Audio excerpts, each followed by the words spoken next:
Hi, I'm Mr. Higgins and welcome to my refrigeration lab. Today we are going to be talking about starting circuits and starting relays. This one we're going to talk about potential relays and how a potential relay is used to start a compressor. Now this compressor, if we take a look here, we can see that we have a run capacitor and a start capacitor. So this is what we call a CSCR motor. It is a capacitor start, capacitor run motor. And we have a potential relay inside here. And if we take a look at the contacts on the potential relay, we would actually see that our start winding goes to here, and the line 2 of our power actually goes to here. Okay, so these are the switch contacts of our starting relay, which are going to start off normally closed. With those switch contacts normally closed, as soon as we energize power to this unit, we will have power to both the 120 volts to the start winding and to the run winding simultaneously. And then this here and here, this wire goes to the common on our compressor because these are the coil wires for our relay. And since this coil is energized by voltage, it has to be wired in parallel. Okay, so if line 1 from our source is going to the common and line 2 from our source is going to go to the run terminal and to the start terminal, we would have 120 volts from run to common and 120 volts from start to common. And so these are wired in parallel from start and common on our compressor. Now when we turn this on, what you're going to see is we're going to start off providing 120 volts to our start winding, and then as this motor comes up to speed, that voltage that we're going to put out from our start winding is going to increase. Once that voltage gets high enough, it will finally energize the coil of this relay, which will then open the switch contacts and disconnect line 2 from our start winding.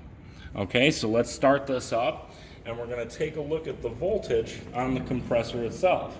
I will be reading the voltage here in my 200 volt AC setting from common to start. This is our common terminal here on this compressor. This one here is our run terminal, and this one here is our start terminal. So when we start off and engage power to the compressor, we're going to have 120 volts to our common and our run, powering our main winding with a complete circuit. And as long as that relay switch is closed, we will also provide line 1 and line 2 to our start winding, giving our start winding a complete circuit. Now you'll see once this motor gets up to speed, we're actually going to start inducing a higher voltage to come out of that start winding. Okay, that happens through magnetic induction. But let's take a look when we start this compressor off with our meter wired in parallel across our common and our start.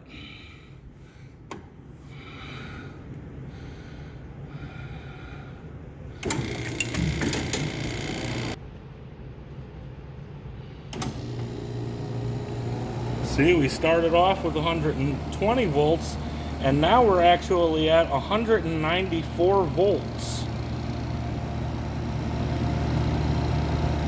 197 volts, 198 volts.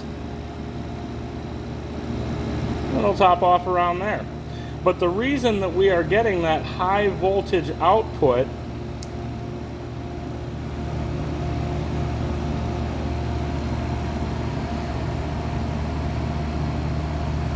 now, sometimes that'll be as little as 165.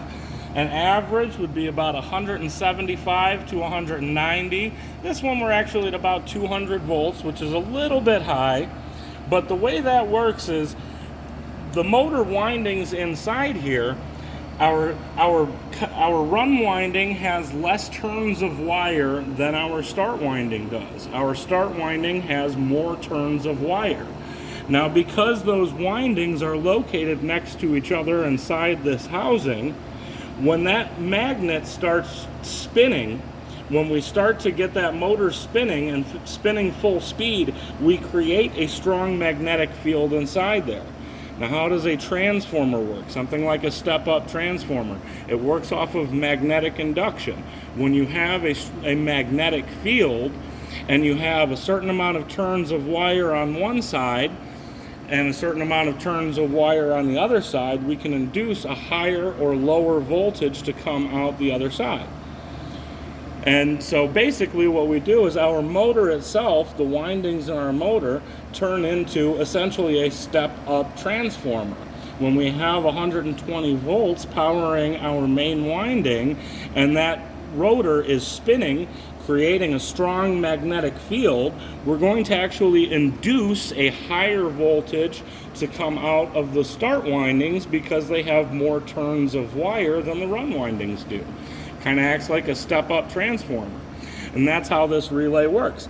That output voltage from the start winding has to get high enough to energize the coil of this relay and open that switch contact to disconnect line 2 from our start winding.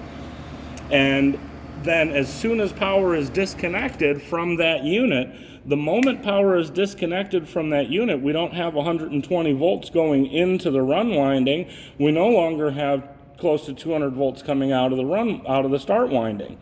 That coil de-energizes immediately and closes that switch again, and allowing a path for line 2 to go to the start winding.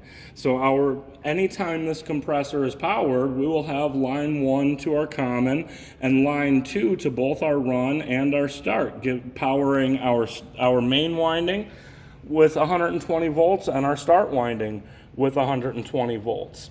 And when this motor gets up to speed and we have a strong enough magnetic field to induce a high enough voltage to come out of the start winding, then that will energize the coil of that relay, opening the switch and disconnecting our start winding from the circuit, and our compressor will continue to run off of the main winding. And as long as that compressor is running and we have power to the main winding, we will have a higher output voltage to the coil of that relay to keep our start winding out of the circuit.